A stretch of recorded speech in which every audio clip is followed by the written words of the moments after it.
Hello, എല്ലാവർക്കും മനുക്കുട്ടൻസ് കിച്ചണിലേക്ക് സ്വാഗതം. എല്ലാവർക്കും സുഖല്ലേ? ഇന്നത്തെ നമ്മുടെ റെസിപ്പി ഗാർലിക് ബ്രെഡ്. പേര് പോലെ തന്നെ വെളുത്തുള്ളി ഇതിൽ മെയിൻ ഇൻഗ്രീഡിയന്റ് ആയി ഉപയോഗിക്കുന്നുണ്ട്. ഞാൻ എല്ലാ റെസിപ്പിയിലും പറയുന്ന പോലെ തന്നെ നമ്മുടെ എല്ലാവരുടെ വീട്ടിലും എപ്പോഴും നമ്മൾ ഉപയോഗിക്കുന്ന ഇൻഗ്രീഡിയൻസ് മാത്രമേ ഞാൻ ഈ ഒരു ഡിഷ് ഉണ്ടാക്കുന്നതിന് വേണ്ടി ഉപയോഗിച്ചിട്ടുള്ളൂ. അതുകൊണ്ട് തന്നെ വളരെ എളുപ്പമാണ് ഉണ്ടാക്കുന്നതിനായിട്ട്, വളരെ ടേസ്റ്റിയാണ് കഴിക്കാനായി. എല്ലാവർക്കും ധൈര്യമായിട്ട് പെട്ടെന്ന് തന്നെ ഉണ്ടാക്കിയെടുക്കാം. നമുക്കിത് നല്ലൊരു ബ്രേക്ക്ഫാസ്റ്റായി ഉപയോഗിക്കാം. അതല്ലാന്നുണ്ടെങ്കിൽ ഈവനിങ് സ്നാക്സ് ആയിട്ട് നിങ്ങൾക്ക് ഉപയോഗിക്കാം.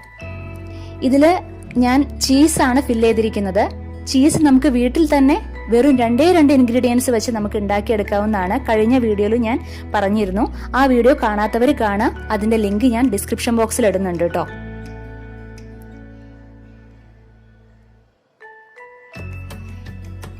അതുപോലെ തന്നെ ഇതിന് ഒരു സ്പെഷ്യൽ സോസ് ആണ് ഉപയോഗിക്കുന്നത്.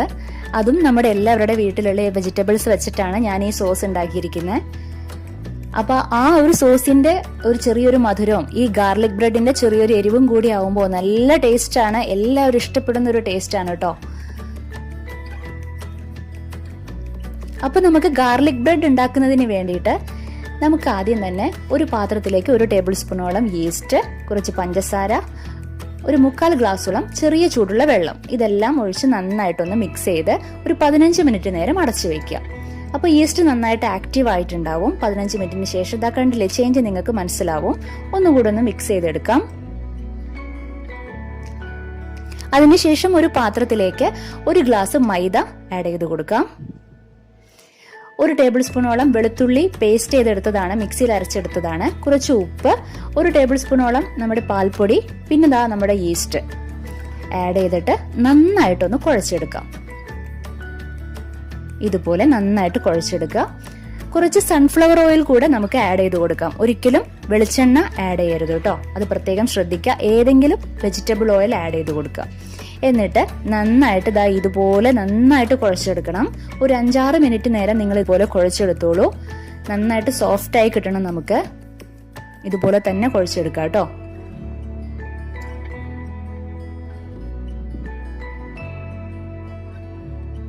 എന്നിട്ട് കുറച്ചുകൂടെ സൺഫ്ലവർ ഓയിൽ ദാ ചുറ്റും ഒന്ന് ആഡ് ചെയ്തിട്ട് അത് ഡ്രൈ ആവാതിരിക്കുന്നതിന് വേണ്ടിയിട്ടാണ്. എന്നിട്ട് ഒരു നനഞ്ഞൊരു തുണി അതിന്റെ മേലെ ഇതുപോലെ വെച്ച് നമുക്ക് 1 മണിക്കൂർ സാധാരണ നമ്മുടെ റൂം ടെമ്പറേച്ചറിൽ അങ്ങനെ ഇരിക്കട്ടെ. ഇനി നമുക്കിതാ കുറച്ച് വെണ്ണയോ നെയ്യോ എടുത്തിട്ട് അത് നന്നായിട്ട് ഉരുക്കിയതായിരിക്കണം. എന്നിട്ട് ഇതാ ഞാൻ കട്ട് ചെയ്ത് വെച്ചിരിക്കുന്ന വെളുത്തുള്ളി, മല്ലിയില ഇതെല്ലാം ആഡ് ചെയ്തിട്ട് നന്നായിട്ടൊന്ന് മിക്സ് ചെയ്യാണ്. 1 മണിക്കൂറിന് ശേഷം നമ്മുടെ കണ്ടില്ലേ മാവ് ദാ കുറച്ചൊന്ന് പൊന്തി വന്നിട്ടുണ്ട്. ഒന്നുകൂടെ കുഴച്ചെടുക്കുക. അതാ കണ്ടില്ലേ, നന്നായിട്ട് പൊന്തി വന്നിട്ടുണ്ട്.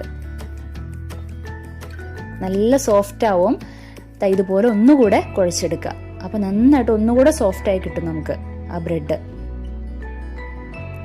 എന്നിട്ട് ഇതാ ഒരു പലകയിൽ ഇതുപോലെ കുറച്ച് മൈദ തൂകി കൊടുത്തിട്ട് നമുക്ക് ഒന്നുകൂടെ ഇതുപോലെ കുഴച്ചെടുക്കാം കേട്ടോ.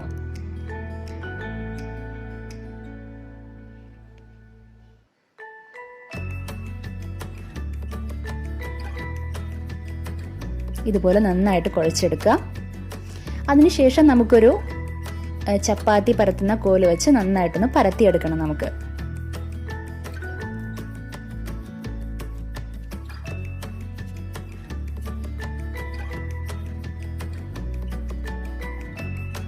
നന്നായിട്ട് കുഴച്ചെടുത്തിട്ടുണ്ട്. നന്നായിട്ട് സോഫ്റ്റ് ആയിട്ടുണ്ട്. ഇനി ഇതാ നമുക്ക് ഇതുപോലെ ഒന്ന് പരത്തിയെടുക്കാം. വല്ലാണ്ട് നൈസ് ആക്കരുത് കേട്ടോ പരത്തുമ്പോ. ഒരുവിധം കട്ടി വേണം, അധികം കട്ടിയാവാനും പാടില്ല, എന്നാൽ ഒരുവിധം കട്ടി വേണം. ഇതാ കണ്ടില്ലേ. ഇനി നമുക്കിതാ ഇതുപോലെ ഒരു പാനിലേക്ക് നമുക്ക് ഓയിൽ പേപ്പർ വെച്ചിട്ട് നമുക്ക് അത് ആ മാവ് വെച്ചു കൊടുക്കുക. അതിന്റെ മേലെ നമ്മുടെ ആ കോറിയാണ്ടർ ഗാർലിക്കിന്റെ ആ മിക്സ് ഉണ്ടല്ലോ അതൊന്ന് പുരട്ടി കൊടുക്കാം കേട്ടോ. ഒന്ന് സ്പ്രെഡ് ചെയ്ത് കൊടുക്കാം. ഓയിൽ പേപ്പർ നമുക്ക് വീട്ടിൽ തന്നെ ഉണ്ടാക്കാം കേട്ടോ. അതിന്റെ ലിങ്ക് ഞാൻ ഡിസ്ക്രിപ്ഷൻ ബോക്സിൽ ഇടുന്നതായിരിക്കും, കാണാത്തവർ കാണാം. ഇനി ഇതാ നമ്മുടെ ചീസാണ്, ഹോം മെയ്ഡ് ചീസാണ്, വീട്ടിൽ തന്നെ ഉണ്ടാക്കിയ ചീസാണ് കേട്ടോ. അത് ഗ്രേറ്റ് ചെയ്ത് വെച്ചിരിക്കുന്നതാണ്. അതും നമ്മൾ ഇതാ ഇതുപോലെ നിറയെ ഫില്ലിങ്ങിന് വേണ്ടിയിട്ടാണ് അത് ഉപയോഗിക്കുന്നത്. നമ്മൾ വെച്ചു കൊടുക്കുകയാണ്.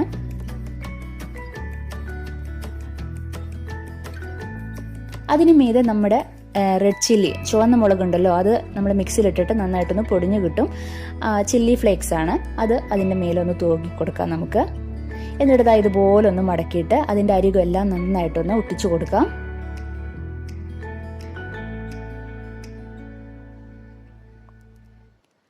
എല്ലാ സൈഡും ഒന്ന് ഒട്ടിച്ചു കൊടുക്കാം കേട്ടോ. എന്നിട്ട് അതിൻ്റെ മേലെ നമ്മുടെ മല്ലിയില ഗാർലിക് മിക്സ് ഉണ്ടല്ലോ, അതൊന്നുകൂടെ ഒന്ന് സ്പ്രെഡ് ചെയ്ത് കൊടുക്കാം.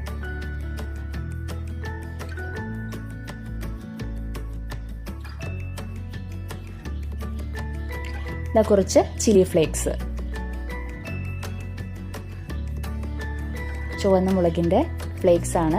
എന്നിട്ട് നമുക്കൊന്ന് അടയാളം വെച്ച് കൊടുക്കാം. കട്ട് ചെയ്യേണ്ട ഭാഗമാണ്. ചെറുതായിട്ട് കത്തി കൊണ്ട് ഇങ്ങനെ അടയാളം വെച്ച് കൊടുക്കാം.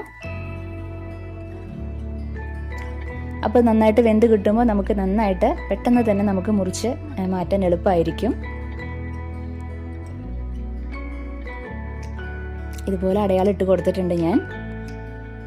ഇനി നമുക്ക് ഗ്യാസ് ഓൺ ചെയ്തിട്ട് മീഡിയം ഫ്ലെയിമിൽ ഇതുപോലെ അടി കട്ടിയുള്ള ഒരു പാൻ വെച്ച് ഒരു 15 മിനിറ്റ് നേരം പ്രീഹീറ്റ് ചെയ്യണം. അതിനുശേഷം നമുക്ക് നമ്മുടെ ഗാർലിക് ബ്രെഡിന്റെ ഈ പാൻ വെച്ച് ഒരു 35-40 മിനിറ്റ് നേരം സെയിം ഫ്ലെയിമിൽ തന്നെ, അതായത് മീഡിയം ഫ്ലെയിമിൽ തന്നെ വെച്ച് കുക്ക് ചെയ്യണം. 40 മിനിറ്റിന് ശേഷം നമുക്ക് തുറന്ന് നോക്കാം. നമ്മുടെ ബ്രെഡ് റെഡി ആയിട്ടുണ്ട്. ഇനി അതിന് വേണ്ടുന്ന സോസാണ്, അത് എങ്ങനെ ഉണ്ടാക്കാന്നുള്ളത് നമുക്ക് നോക്കാം. നമ്മളൊരു പാനിലേക്ക് കുറച്ച് വെളുത്തുള്ളി, ഇഞ്ചി, സവോള, അതുപോലെ തക്കാളി, കുറച്ച് വെള്ളം ഒഴിച്ചിട്ട് നന്നായിട്ടൊന്ന് വേവിച്ചെടുക്കാം.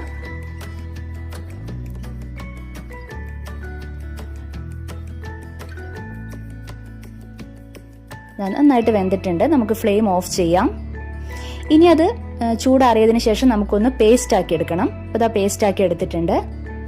ഇനി നമ്മുടെ പാനിലേക്ക് കുറച്ച് ഓയിൽ ഒഴിച്ചു കൊടുത്തിട്ട് കുറച്ച് മുളക് പൊടി ഇട്ട് അതൊന്ന് മിക്സ് ചെയ്ത് നമ്മുടെ വെജിറ്റബിൾ മിക്സ് ഉണ്ടല്ലോ, അത് കുറച്ച് അതിലേക്ക് ആഡ് ചെയ്യണം. പകുതി അതിലേക്ക് ആഡ് ചെയ്യാം.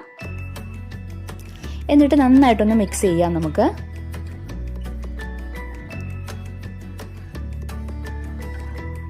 കുറച്ച് പഞ്ചസാര നമുക്ക് ആഡ് ചെയ്ത് കൊടുക്കാം. കുറച്ച് ഉപ്പ്, ഒരു നുള്ളു ഉപ്പ് ആഡ് ചെയ്ത് കൊടുക്കുക. എന്നിട്ട് ബാലൻസ് ഉള്ള ആ വെജിറ്റബിളിന്റെ പേസ്റ്റ് അതിലേക്ക് ആഡ് ചെയ്തിട്ട് നന്നായിട്ട് ഒന്നുകൂടെ മിക്സ് ചെയ്യാം. ഇനി ഫ്ലെയിം ഓഫ് ചെയ്യാം. നമ്മുടെ സോസ് റെഡി ആയിട്ടുണ്ട്. ഇനി നമുക്ക് സെർവ് ചെയ്യാലോ. നമ്മുടെ ബ്രെഡും അതുപോലെ, അതായത് ഗാർലിക് ബ്രെഡും നമ്മുടെ സോസും കൂടെ ചേർത്തിട്ട് നമുക്ക് സൂപ്പറായിട്ട് നമുക്ക് കഴിക്കാം. എല്ലാവർക്കും ഇഷ്ടപ്പെടും, തീർച്ചയാണ്. എല്ലാവരും ട്രൈ ചെയ്യണം. വളരെ എളുപ്പമാണ് ഉണ്ടാക്കാനായിട്ട്. അപ്പൊ നമുക്കിനി അടുത്ത എപ്പിസോഡിൽ വീണ്ടും കണ്ടുമുട്ടാം. Okay, bye, thank U.